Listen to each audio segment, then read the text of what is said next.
Frontline Updates, where we delve deep into military strategies and updates from conflict zones. Today, we're discussing the progress of the ongoing special military operation as of December 24, 2024. I'm your host, Sharifa Muhammad MGT. I'm Colonel A.C. Oguntoye, an infantry officer. West Group of Forces enhanced their tactical positions and overcame significant Ukrainian forces in multiple locations across the Kharkiv and Luhansk regions, inflicting losses of 380 Ukrainian servicemen and capturing or destroying a range of military vehicles and artillery. Welcome back to Frontline Updates, where we provide in-depth coverage of the ongoing developments in military operations. Joining us today is Colonel A.C. Oguntoye, an infantry officer deeply involved in the special military operation. As of December 24, 2024. Colonel, thank you for being with us. Thank you. It's good to be here. Colonel, let's begin with an overview. What is the current status of the special military operation as of December 24, 2024? The operation is progressing steadily across multiple fronts. We've achieved significant tactical advances, repelled numerous counterattacks, and inflicted heavy losses on Ukrainian forces. Our forces are maintaining pressure while improving their strategic positions in key regions such as Kharkiv, Donetsk, and the Kursk region. Let's dive into specific regions. What's the latest from the Kharkiv direction?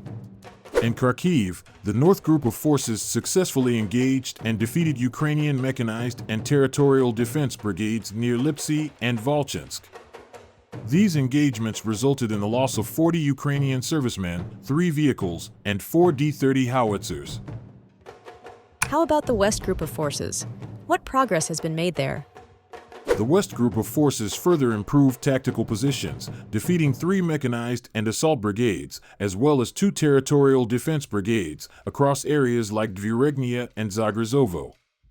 They repelled 3 Ukrainian counterattacks, inflicting losses of 380 servicemen, vehicles, and critical electronic warfare stations such as Bukovel AD and Anklavin.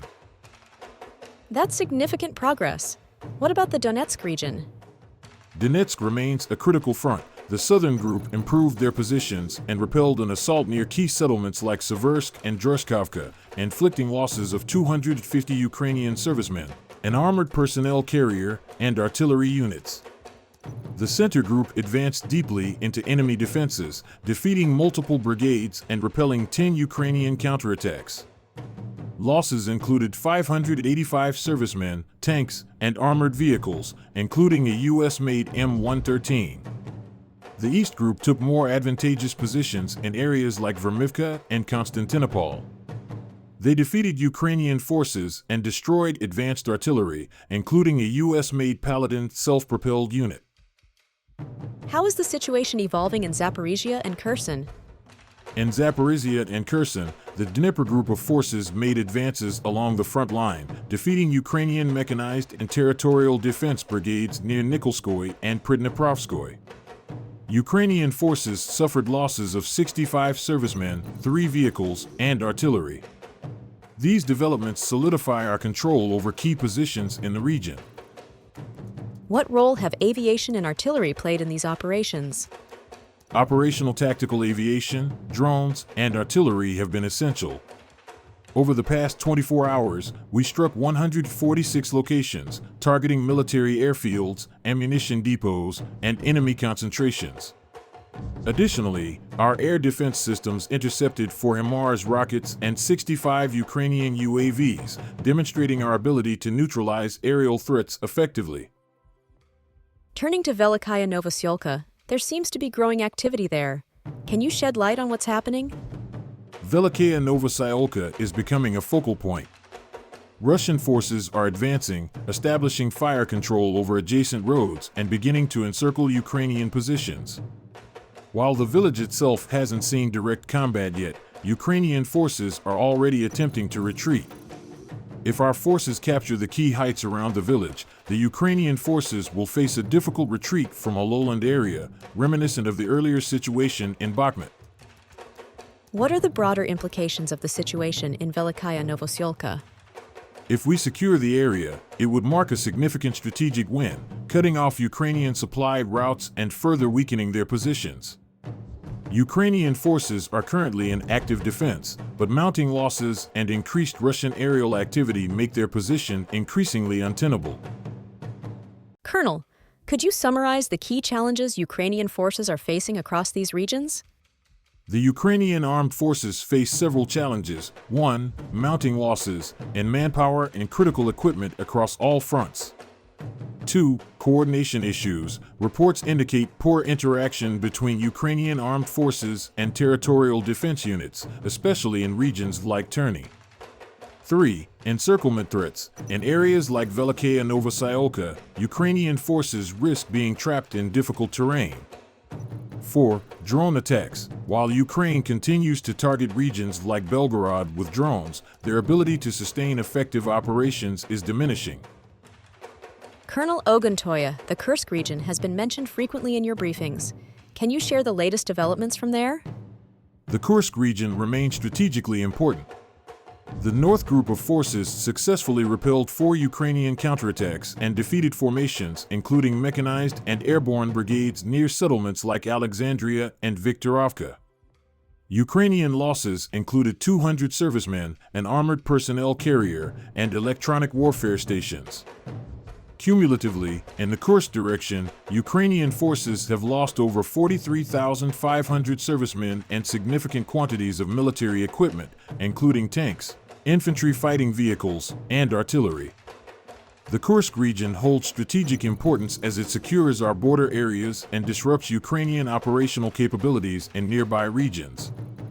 By neutralizing their forces here, we're not only defending key territories, but also paving the way for further advances in adjacent operational zones. That sounds like a significant development. Were there any notable outcomes from intelligence gathered in the region? Yes, our North Group of forces has been highly effective, defeating formations of heavy mechanized, 5 mechanized, 3 airborne assault brigades, a Marine brigade, and 4 territorial defense brigades of the Ukrainian armed forces. These engagements occurred across settlements like Alexandria, Viktorovka, Zayeloshenka, and Nikolaivka. Ukrainian forces attempted for counterattacks with assault groups, all of which were successfully repelled by our units. Are there any broader implications of these actions in the Kursk border region? Using operational tactical and army aviation as well as artillery fire, we targeted enemy manpower and equipment in various areas, including Gavo, Kositsa, and Staraya Sorokina. These strikes continue to weaken Ukrainian capabilities in the region.